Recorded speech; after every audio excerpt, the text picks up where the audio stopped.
Good morning. I'm Eureka John. This is Eureka Street Crypto Hub, and I'm broadcasting live from Leander, Texas. It is August 3rd at 5:19 in the morning, and I do this every single morning. This is my video blog, and if you happen to stumble on it for the first time, that's all it is. Not financial advice, and I'm not here to educate you or teach you in any type of formal way. If you happen to pick up on some stuff from some things that I discover, then good for you. But yeah, that's really all it's about. It's me just documenting my crypto journey and just kind of reading stuff every single morning to keep myself on top of things. And I try, but it always slips away because there's always stuff going on in the crypto world. It never fails. So yeah, you know, it's a constant struggle, man. Yeah, I was just camping for the past 3 days. So if you watch any of the past 3 episodes, I was outside struggling trying to do this from my laptop. And yeah, I'm just happy to be home. I'm a homebody. I like to be home, and I got my comfy little home office set up where I can just come in, sit down, click open and play, and then shut down and upload and go. I got it all set up that way. When I'm on the road, it's a little bit more of a pain in the butt. I have not been issuing POAPs for the past 3 days, and I give out POAPs a lot of times lately as little badges, and they're called Proof of Attendance Protocol badges, and they're little NFTs for anybody that can show me a screenshot that they have actually watched the video. There has been a little bit of abuse of this, of just total POAP hunters who just want this to add to their collection. This is today's POAP. This is a part of my brother's artwork. I added in the dollar bill, but yeah, it's part of a painting. I have his little painting hanging up over there, that little circle on the wall. You can't really see it in close, but I cut out the little guy and made a POAP out of it. Yeah, my brother's a pretty awesome painter, and sometimes I'll cut things out of his paintings and use them. If they ever get sold and stuff or whatever, I'll make, you know, if I ever make money off it, I'll give them some money. But really, it's all just for fun. Let's see here. What else am I missing? Yeah. So anyway, yeah, people have been kind of abusing the POAP thing. I've been getting POAP requests all weekend. Yeah, even though I've clearly said on Twitter that I'm not handing out POAPs, and these people are coming from Twitter. So. Yeah, you know, I want to save it for the people that actually listen and watch the content and care about the content, you know. But yes, I enjoy making POAPs though, so it's no big deal. So I'll keep making some POAPs, although I won't do it every single day, you know. All right, so let's move on to some content. Let's see here. Let's go to CoinGecko and see what we have going here. So we have Bitcoin at 38,680.87, Ethereum 2,495.71, Binance Coin $323.54, Cardano $1.30, XRP up in the number 6 spot at 71 cents. Another stable coin. See, I skipped over Tether and USDC and Binance USDC because they're all stable coins, just pegged to $1, so they're not going anywhere. But it does show that a lot of people have their crypto in stable coins, and stable coins, as I've said before, are kind of the sidelines, or they're the pool edge, the platform of the pool, where you get out of the pool for a while and sit in the lounge chair and catch some sun and rest for a while before you get in and splash around with all the kids in the pool. All the kids meaning all the other little cryptos. And instead of cashing out to the dollar, because cashing out to the dollar, the actual US dollar, is a pain in the butt, and you have to go through the banking system and all that, where you can just cash out to a stable coin, park your money, and just let it sit there for a little bit, where you don't have to deal with banks or anything like that. So that's the purpose of a stable coin. So Dogecoin 19 cents, Polkadot 17.26, Uniswap 21.08, Chainlink, man. They got so much going on right now. It's amazing. That's what I'm going to talk about. I'm going to talk about Chainlink and The Graph today. Bitcoin Cash 532.57, Litecoin 138.63, Solana 33.55, Polygon $2, Ethereum Classic 49.99, 49.99 Ethereum Classic, all yours today. Stellar 27 cents.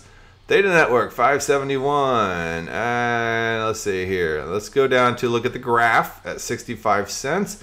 I'm going to be buying some of the graph as soon as I get a chance here. I haven't really had a chance. There's nothing I really want to cash out on right now to exchange for it, and I don't really have any money to throw at it right now. But I will be buying some of the graph as soon as I get my next paycheck. Yeah. That's how I roll, man. I'm paycheck to paycheck. I'm crypto rich and paycheck to paycheck. You know, kind of sucking wind by right before the end of right before payday, after all my bills are taken care of. So let's get started. Let's go over here to this tweet I saw, and this is kind of what got me going on the graph. So 0x graph. GRT link and a little handshake right there if you haven't seen that, how it started and how it's going. So if you know, and if you've been watching my show, you know that I'm a Chainlink. I like Chainlink. It's one of the main four that I dollar cost average into, which is Chainlink, Theta, Bitcoin, and Ethereum, and bananas. So well, let's see here how it started back in 2020 or something. Somebody said, more convinced of the thesis now, block explorers will eventually disrupt Google search because blockchains are easier to index than both the open web and the social web. They're now branching out beyond financial data to social media data. Google doesn't get crypto. And before that, blockchains are much easier to search index than the open web, which is in turn easier than social networks. And GPT-3 can generate better than search. Okay. So, agreed, Graph Protocol is a threat to Google. Did you hear that? Graph Protocol is a threat to Google. And the best part is they won't see it coming until it's too late. Google will not see this. So what does the graph do? The graph indexes on-chain data to visualize in front-end user interfaces. Front-end meaning what you see on the website. Okay, so that's what Google does. The way you're able to get a Google search is because Google takes data from all different types of sources. It indexes them, and by basically categorizing them. In library, you have the Dewey Decimal System, that you're taught as a child. So Google indexes real-world data and content, which is closer to what an Oracle network does. So what does an Oracle network do? It funnels data from the real world to the blockchain, and that's what Chainlink does. Okay, and then the graph. What the graph does, it indexes that data. It sorts and categorizes it and curates that data in order to be searched for and to be able. So say you have Aave. Aave has fluctuating interest rates, right? And Aave is a decentralized lending platform, and depending on the market, you can choose to have a stable interest rate or a fluctuating interest rate. And if you choose a fluctuating interest rate, it's constantly going up and up and up and down, up and down, up and down. Well, all that up and down data is data. It's exactly that, and it's logged on the blockchain. At some point, whatever point that interest rate has been at, it's logged at some point. And so the graph takes this and indexes it to be searchable. So if you need to know an average of what that interest rate has been, or a max or a median or a minimum or whatever, you can go and search that by using the graph, because the graph was able to index that data. Chainlink God back in 2020 said this: Link is a decentralized Oracle network that provides on-chain smart contracts with a secure source of off-chain data. The graph is a decentralized indexing network that provides off-chain dApp front ends with a refined on-chain data. Most widely used middleware and 100% complementary. Back in 2020, he said this. All right, so since then, there's this other tweet here. It's Sunday morning. Who wants to hear something really cool I hacked together yesterday? Let me give you a hint. Build a blockchain inside Graph Protocol subgraph that inherits the security of Ethereum but smart contracts with the flexibility of assembly script. Any takers? And then here's Chainlink God now. Chainlink can be used to bridge data from the graph back onto layer 1. Layer 1 meaning the base Ethereum layer. Hey Randy, good morning. How you doing? Yes, I've been out, so I haven't been able to be live in the mornings, but I'm glad to be back having blockchain breakfast with you. So let's see here. So yes, this is going on to a whole other use case of the graph that is going to be amazing. But before that, I need to kind of give you a briefing on what exactly the graph is so you can kind of understand. And as I said, Chainlink is an oracle, and what an oracle is, if you've ever seen The Matrix, and you got that old lady smoking a cigarette, making cookies, and she's not that old now that I watch it again, and I'm older, I look at her, I'm like, she's not old. Anyway, but, you know, she is able to see everything happening on The Matrix, but still live in the real world. And that's what Chainlink does, and she's the oracle. And Chainlink is able to funnel data from the real world, whether it be price data, weather data, whatever, you know, automobile and traffic data, and put it up onto the blockchain. All right, so the graph, let's see what it does here. Let's go to, I had an article. What is the graph? Okay, so AOL, you know, AOL.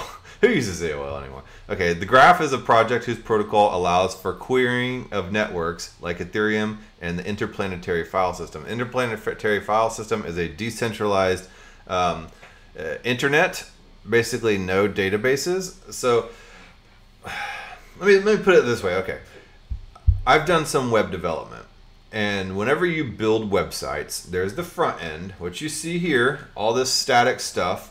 And then there's the back end, the database, which feeds the front end in a lot of cases. Web 1.0 was just straight up just this, you know, text, a few photos, and then that's it. And then some different pages that linked back and forth to each other. And nothing was really stored, I mean, besides just the static pages on a database. All right.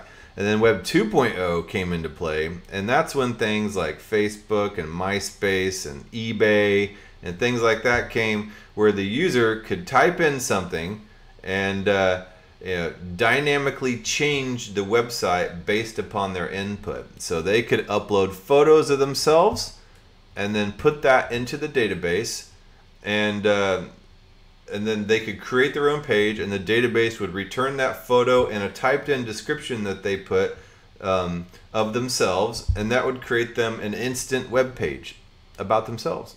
You know, and that created their MySpace page and their Facebook page. And then what that takes, it takes an interaction with a database, and in order to interact with that database, you need a language, and that is called MySQL or SQL.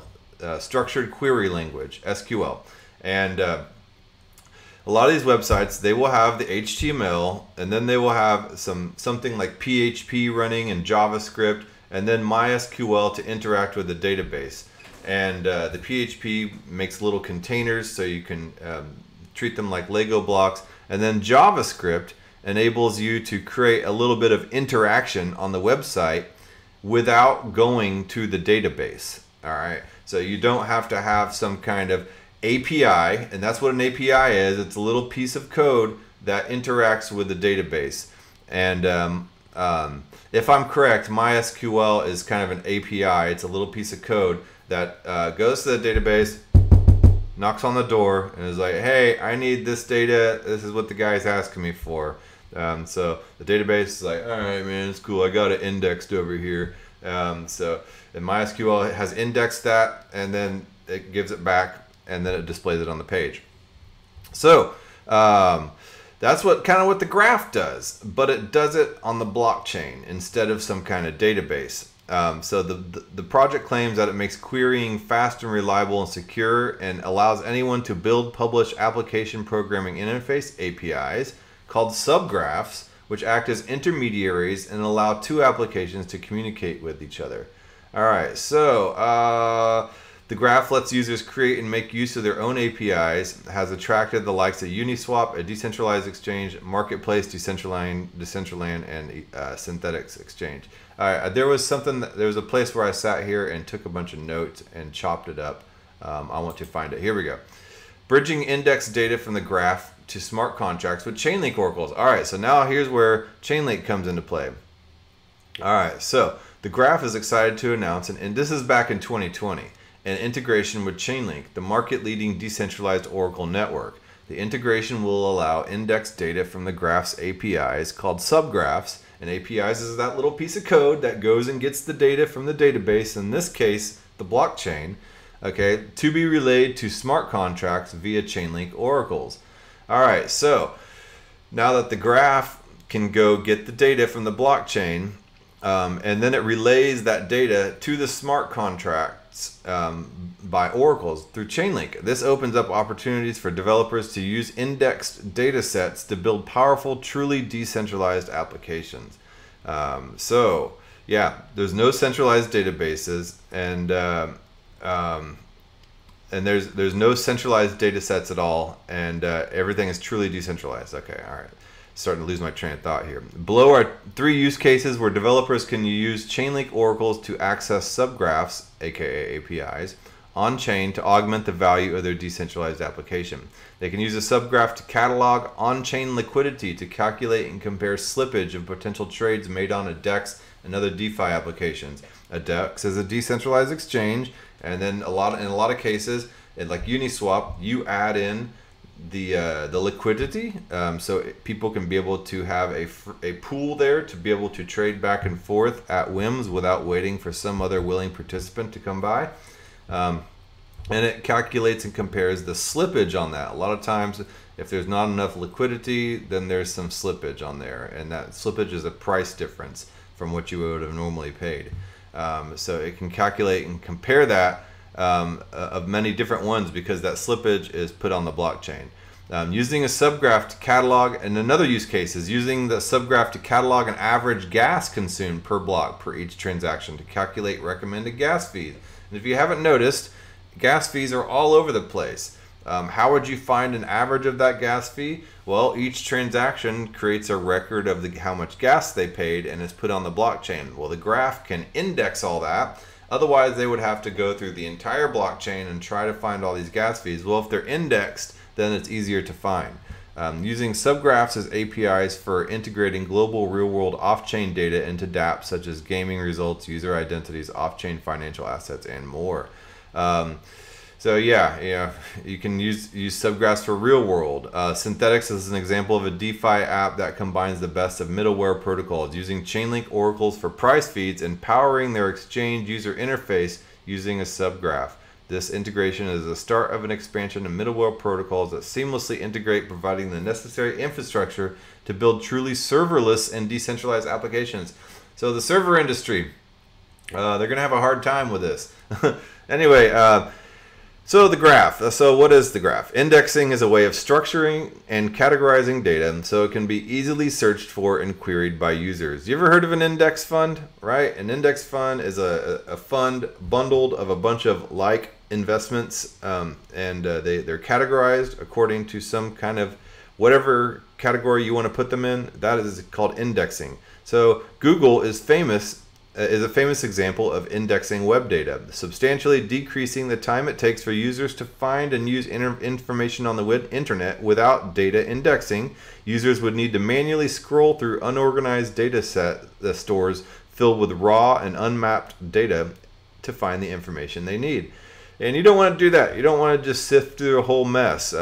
We went to this big thrift store in New Braunfels a couple weeks ago called Dirt Cheap, and it was amazing. I mean, you got a bunch of stuff dirt cheap. It was stuff that people had returned on Amazon and Target and all that stuff, and they might have just one scratch or a torn box or something like that, and things were going for 85% off and stuff like that, and it was amazing. However, you walked in there and it was just pandemonium. It was just a mess. Just stuff piled everywhere. There was no categorization, like a neat little department store or whatever.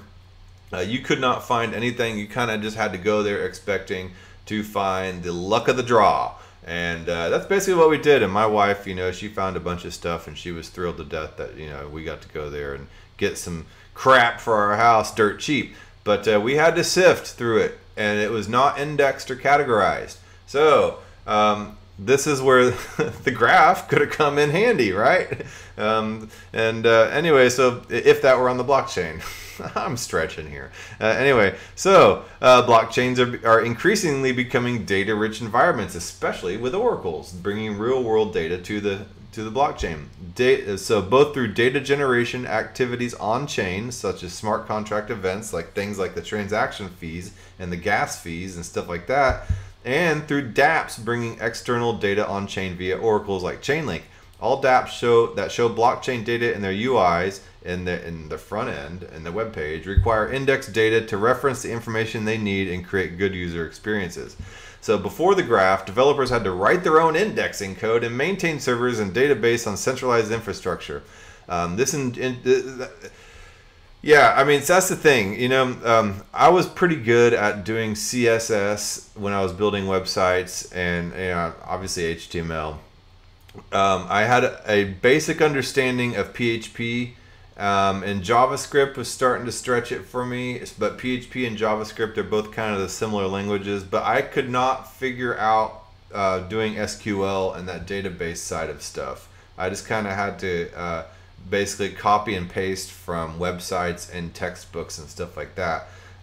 So I mean, everybody's a specialist in something, or they prefer, or they have strong suits in something, and that includes in web development too. People just say, well, the dev will fix it. Well, there's various types of devs and what they're good at and the types of languages they're good at. Like, you can break down developer into a lot of different categories of what they're good at and what type of developer they are. So before the graph, developers had to write their own indexing code. Now the graph does it for them, or you find some developer that's really good at writing index code. And they had to write their own index code and maintain servers and databases on centralized infrastructure. Yeah, they have front end coders, back end coders. You know, there's all different types of categories. Anyway, this introduces a central point of failure. The index data can be maliciously or mistakenly manipulated by the dApp, or the single server can go offline. Furthermore, developers have to spend extra time and money to run the infrastructure themselves, and deploying a subgraph is the most efficient way for developers to index blockchain data. So the graph solves the problem of centralized data by indexing. The graph solves the problem of centralized data indexing by building a decentralized protocol for indexing blockchain data. So it's not just like that store dirt cheap of crap thrown everywhere, but you'll find a good deal. It's actually indexed and organized and put it in a tiny little package in the graph. All this data being put on the blockchain for you to use at your own whims and fancies. So with the decentralized network, users will no longer have to trust teams to operate servers and developers can deploy reliable public infrastructure they don't have to manage. So it automates server management. The graph uses GraphQL, pretty much like structured query language, SQL and MySQL, and they have NoSQL, which is another one. So the graph uses GraphQL, an open source query language widely used by the web developer community. It provides a powerful API to get exactly the data users need in a single request, seamlessly traversing and combining data sources. GraphQL makes it easy for web developers to build in Web 3. So I talked about Web 1 with the static web pages, and Web 2, which is kind of eBay and MySpace and Facebook, where you get to input data and then create on the fly your own web pages because it interacts with the database dynamically. And then now there's Web 3, which basically allows you to interact with a blockchain in a decentralized fashion with your wallet connected to the website. And this is what I'm talking about, folks. This is why I am into crypto the way I am, because of this new era of Web 3, this new paradigm shift that is happening where we are connecting our wallets to our websites. And no, it is not the same as entering your credit card information, because that you enter your whole damn life into the website. This, you just connect your MetaMask wallet. So yes, this is why I'm into crypto, because I see the long vision of Web 3 here going on, and That's why I don't day trade, and it's why I don't care about all this FUD that people are saying about Ethereum and Bitcoin and stuff like that, because I see this right here. So Chainlink bridging index data with smart contracts. Blockchain activity alone produces several valuable on-chain data sets that are increasingly attractive for use in decentralized applications. While the raw data may not be as useful for a dApp, the indexed and compiled data may be. So most data presented in a dApp, a UI, like user balances, digital art, votes, is blockchain data indexed by the graph. Useful index data includes gas data to determine recommended gas fees, block times to determine average block time, a DEX on-chain liquidity to calculate slippage, and more. So let's see here. Deploying a subgraph that includes the schema and manifest for consuming blockchain data can be useful for analyzing historical data, such as determining the quality of an Oracle node. And so Chainlink will have a bunch of Oracle nodes, and you have to kind of determine if an Oracle node is acting the way it should be acting. Well, you can use the graph, you can deploy a subgraph to determine and analyze the data and the history of how that Oracle has performed. And so based on past response time to a price data query, the accuracy of those responses and the number of jobs completed, you can determine whether that is a quality Oracle node and whether to punish it or not. I guess. I don't know. Hey, good morning, Metanoia. Welcome back. I'm glad to be back here myself, back in my comfy little office. The next important feature is making data indexed by the graph available to smart contracts via secure and reliable oracles. So you have all this blockchain data, and you have to make it available to smart contracts. Well, who does that? Chainlink does that. Chainlink is a framework for building a decentralized oracle network that is critical to sharing data sharing between decentralized applications. It allows users to decentralize both the node operator and the data source of an oracle network.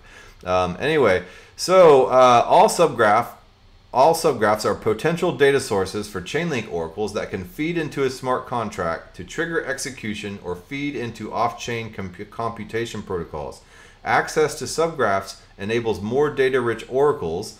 Smart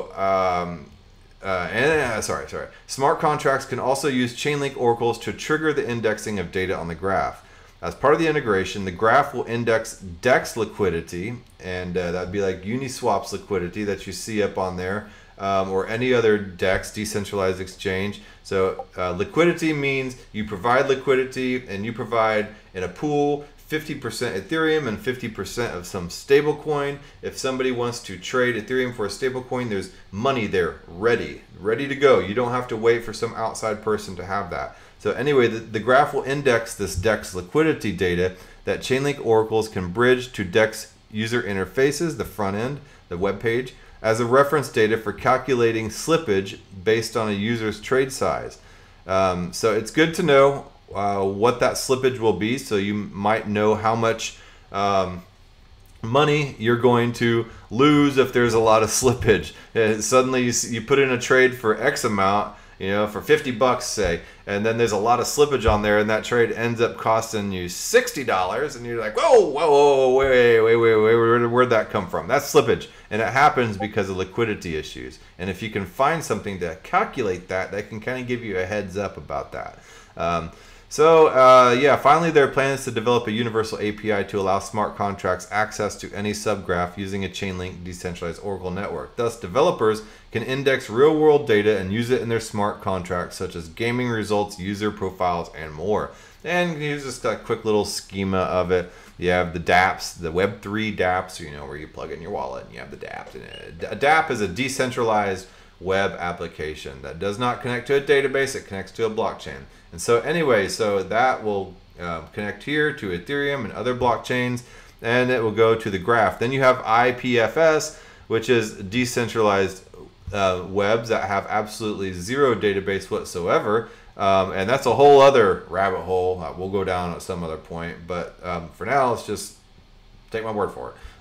So that connects to the graph as well. And then over here, so the dApps connect to Ethereum. Ethereum connects to the graph, which sorts all that data. And then it goes through Chainlink oracles, and that also feeds to real-world data, triggers verifiable randomness, and whatnot. That feeds back into Ethereum, feeds to the graph, and then feeds back to the decentralized applications. But everything pretty much goes through the graph as an indexing service, just like Google in a way. And like I showed you in that tweet earlier, the graph is a threat to Google. And I believe this wholeheartedly. So, seeing in middleware infrastructure for accelerated smart contract development. We've already seen the creation of several standalone applications that either function completely on-chain or use oracles to enhance their ability to produce value for users. In our opinion, and in my opinion too, smart contract technology has only scratched the surface of its potential due to a lack of decentralized middleware infrastructure, due to a lack of indexing. You know, like I said, that big thrift store with all the crap in there and you have to sort through it. Now we have the graph to just lay down over the top of it and put everything in their proper little aisles and bins and buckets. This is rapidly changing as the tools available to developers outside of the base layer are growing, including the graph for indexing and querying data, Chainlink for oracles, Ceramic for storing data, LivePeer for video streaming, Unstoppable for domains for web hosting, and many more. Together, these middleware protocols will make developing a smart contract substantially easier while providing access to more functionality. And yeah, so middleware is the whatever is between the front end, the user interface, and the back end, the blockchain. And there's all these now these middleware, all this middleware that is developing to do stuff with the information on the blockchain before it gets presented to the person using it on the front end. And the graph does stuff with it, index and queries it. Chainlink funnels it from real world. Ceramic stores a lot of that data. LivePeer is a video streaming and Unstoppable domains. Like I'm eurekajohn.crypto. Yeah, I can use that as both my wallet and if I wanted to host a website, which I plan to at some point. But yeah, so there's a lot of things you can do with that data on the way from the blockchain to the front end, and the graph is one of those.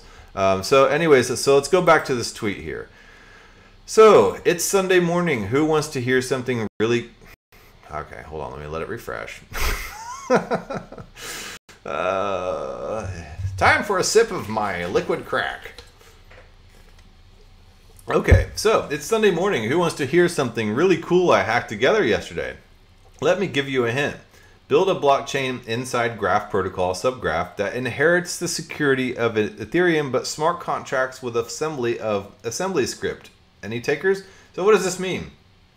Basically, you could build a blockchain on a layer above Ethereum inside a graph protocol, inside the graph as a subgraph, basically an API, and the entire API is a blockchain itself, and it inherits Ethereum's security, so you don't have to create some new little blockchain with a bunch of different nodes everywhere, and then have the security be really weak. You could inherit that security. So that sounds pretty crazy. And he said, the idea originally came from a discussion I've been having with Oren McMillan on this super tweet thread about the poster contract. He mentioned to me, could we make a token? And at first I was like, no. And then I was like, oh, yes. And he said, and then I couldn't sleep, so I built a proof of concept. This concept only supports creating a token and transferring tokens. This isn't really a blockchain yet. And it's right here, and I read a little bit of it. So a test of using the graph for containerized blockchains. Oh, thanks, Metanoia. It says my date says July 30th. Hold on real quick. Yes, thank you for catching that. And it's not Friday morning. So it is Tuesday. Tuesday morning crypto, August 3rd, 2021. Okay, thank you very much for catching that. And it is episode 225. So episode 225. Yes. Okay. Anyway, so back to this. Okay, this little blockchain he made inside the graph is a test of using the graph for containerized blockchains. I'm bad at writing readmes, is what he says. And then you get some background at that tweet we were just at. This proof of concepts works by sending JSON message to the poster.sol contract on the Ethereum mainnet here. All right, so let's see here. Let's go back to this tweet.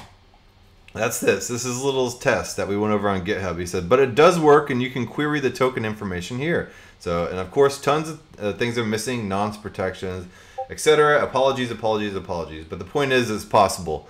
Imagine a world where Ethereum or any EVM is the base layer, which ensures the ordering of messages and transactions, and miners are the graph protocol indexers who get paid GRT for queries. The subgraph is the container blockchain, and curators signal on the canonical version of the blockchain. So, yeah, on layer 1, we use governance to vote in the latest canonical subgraph version, and subgraph contains logic for tokens, NFTs, AMMs, etc. Everything can be built by the community and voted into the code base via governance on layer 1. The logic is basically free because the subgraphs are paid by queries, and best of all, you can use GraphQI to query for everything you want to know in the blockchain. Wild, right? There are downsides. You can't yet communicate back from a subgraph to layer 1, but maybe that's not important. So he said you can't yet communicate back from a subgraph to layer 1. And then down here, here's where Chainlink God chimes in. He's like, aha, I have a solution for you. Bringing indexed data from the graph to smart contracts with Chainlink. Okay, he said Chainlink can be used to bridge data from the graph back onto L1. So, do you want my head to explode? So, yeah. This is why I'm into Chainlink, and this is now why I'm into the graph and why I'm into Web 3.0. Oh, yeah, thanks for pointing that out, August. Do you have a schedule, by the way? I never catch you. No, my schedule is every day in the morning. Just whatever time I happen to get up and get my ass out of bed to go to work, and sometime before that. I'm sorry, I don't really have a set schedule because then I would burn myself out and stress myself out on trying to turn on the computer at some specific point and then try to get that done before going to work. I don't know, man. It's all I can do just to do this every single day. So yeah, and then on Wednesdays I don't commute, so I do it a little bit later, and I don't want to have to write out some I'm going to be doing this on Wednesdays at this time, Saturdays and Sundays, and then Monday, Tuesday, Thursday, and Friday I commute to work, so it's earlier. I don't know. It just happens. So yeah, oh, you're a streamer too, man. I'm gonna go check out your profile and go see your stream too. Because I need to also check out other streamers who check me out as well. So anyway, subgraphs can do stuff Ethereum can't. Parse JSON objects, and I've seen JSON a lot, and they use JSON for private keys as well. JSON is a type of file that basically just has data on it, and you can keep it there, right there with your web pages. And it's like JavaScript. You don't have to go to the server to get information. You just do it right there on the page immediately and quick and fast and dynamically. And so if you have something like a photo stream and a photo album that you want to keep on a web page, and then you just index all those using an XML file or a JSON file in the same folder as those photos, and it never really has to go to the database to retrieve information or anything like that. So it's real quick and easy. And then why would you use JSON over XML? Well, because JSON is basically JavaScript right here. This is basically what an object in JavaScript looks like, where XML looks like this. It looks a whole lot different, and so a lot of times it can look cleaner and quicker and easier for somebody to use. So that's basically what a JSON is. Yeah, anyway, I've gone way over. I'm at 39 minutes, and yeah, I need to get my butt to work and do the deal. I'm so happy to be back. I mean, I love camping. Canyon Lake is beautiful. If you're ever in Austin or San Antonio, drive out to Canyon Lake. I live near Lake Travis, and that's beautiful too, but you know, it's nice to get out to other lakes and see things. So yeah. You guys have a good day. Thanks, Metanoia and Randy. I do have this POAP available. Randy, I will go ahead and just send this to you. Metanoia, if you want to DM me on Twitter or shoot me an email at eurekastreetcryptohub@gmail.com or some other way, I will be happy to give you a POAP as well. I've been getting a lot of these POAP bums. They don't even watch the show, and they're just like, you ever watch Finding Nemo, those little seagulls? My. Well, they're just kind of like that, POAP, POAP, POAP, POAP, and they just show up, and I'm just like, dude, I've announced it on Twitter. I'm not doing POAPs today. All right, so, all right, I will talk to you guys later. Bye.